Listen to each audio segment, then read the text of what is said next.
Welcome to another Precinct Omega video. Today we're going to take a look at painting flesh and the various techniques that go from taking your model from undercoat through to base coating, highlighting, shading, and all those stages that are going to give you a really nice texture and quality to your finished flesh. I'm going to use a variety of paints.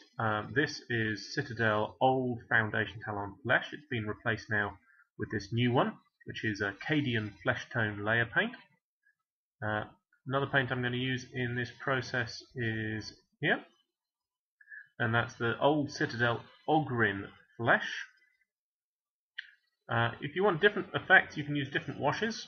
Griffin Sepia is a favourite, and this one here is one. I'm not actually going to use it in this, but I often use this in flesh painting. The Off-White from Vallejo Model Colour, an excellent paint for highlighting with. But for now, we're just going to start off with the base coat. Now, hopefully you saw my base coating video, so all of the techniques here should be familiar to you. If you haven't, then you can go over here, follow that link, and watch that video, and that will expand what we're going to do now in a bit more detail. But as you can see, I've watered my paint down to a nice thick but well-flowing texture. It's going to flow on nicely here. Rather than force you to watch the back of my thumb and see this whole process, I'm going to zip forward, doing his feet there.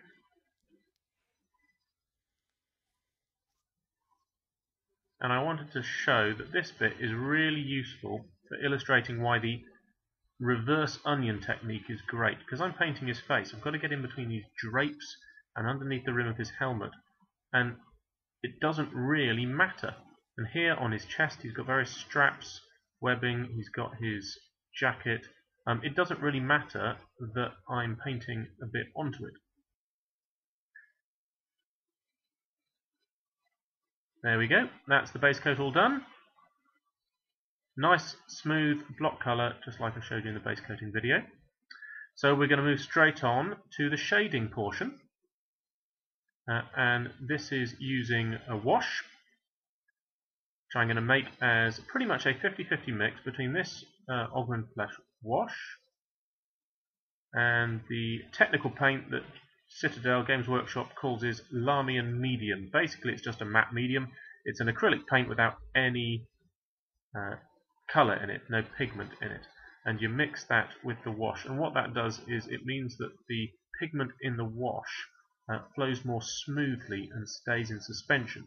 You can just do it with water, but you'll often find that washes made with water become cloudy in their recesses because of the way the pigment moves within water.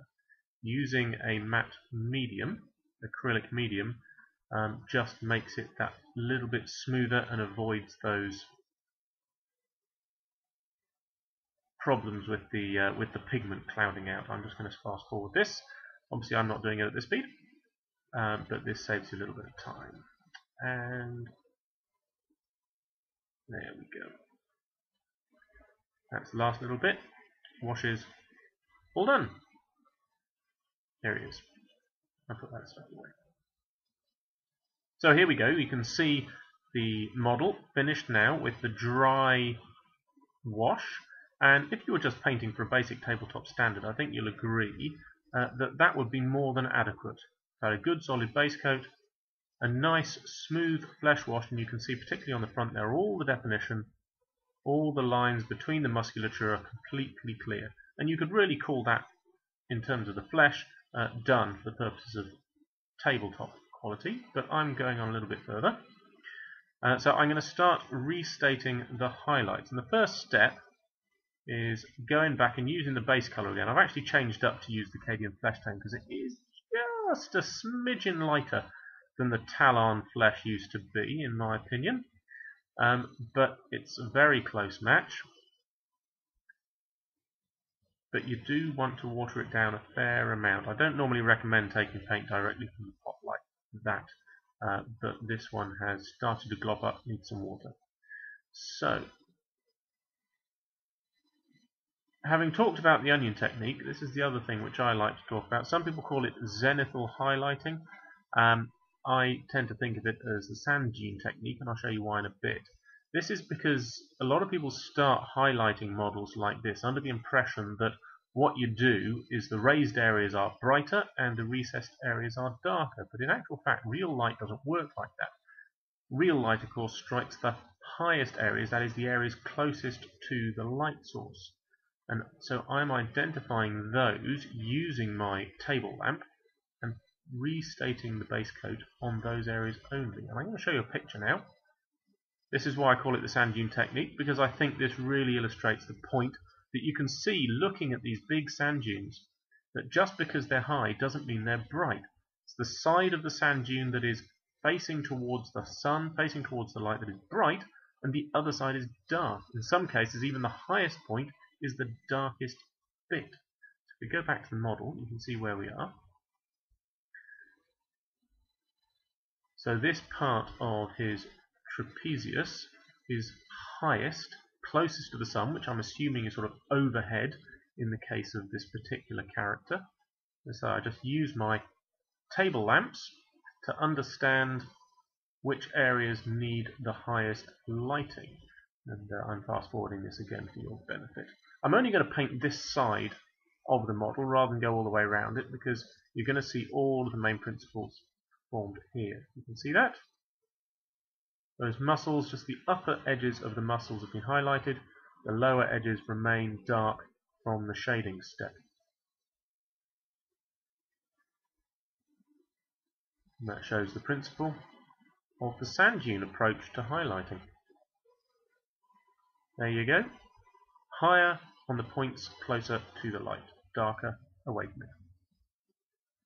Now this next paint I'm going to use, it's an old Citadel paint called Elf Flesh. And now normally what I would do at this point is actually use a bit of that off-white I showed you at the beginning and mix it with the base coat to highlight flesh. But in this particular case I'm going to use the Elf Flesh because it's got a nice slightly yellow tone to it that I think, given that this is an oriental character, is appropriate. It's closer to that oriental flesh tone that we're trying to get on this one without being racist and using a Griffin sepia wash or something because they're all yellow. It's not like that.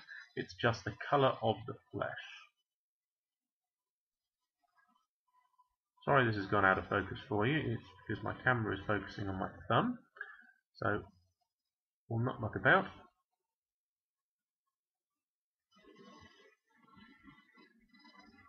In this case, I'm just trying to pick out the very highest areas closest to the light, make them nice and bright for the highlighting. Really snap them out. And this is the stage where you can really start to see the texture and the shape of the muscles start to leap out from the plastic on this one.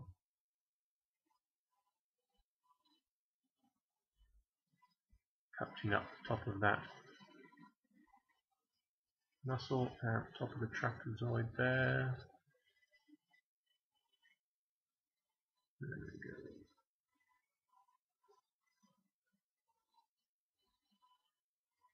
We're nearly done on this side. I will go away and finish the rest of the flesh on this model and come back and show you how it looks. So here we go. I have actually gone a little bit further on this just to tidy things up so you can see the effect now of using that onion layer technique. I've now been able to go back and paint over the areas that I originally obscured a bit with the flesh. And you can see all the way around how the different musculature is emphasized by the shading stage, the layers further from the sun and the highlighting areas closer to the light source. And that's it.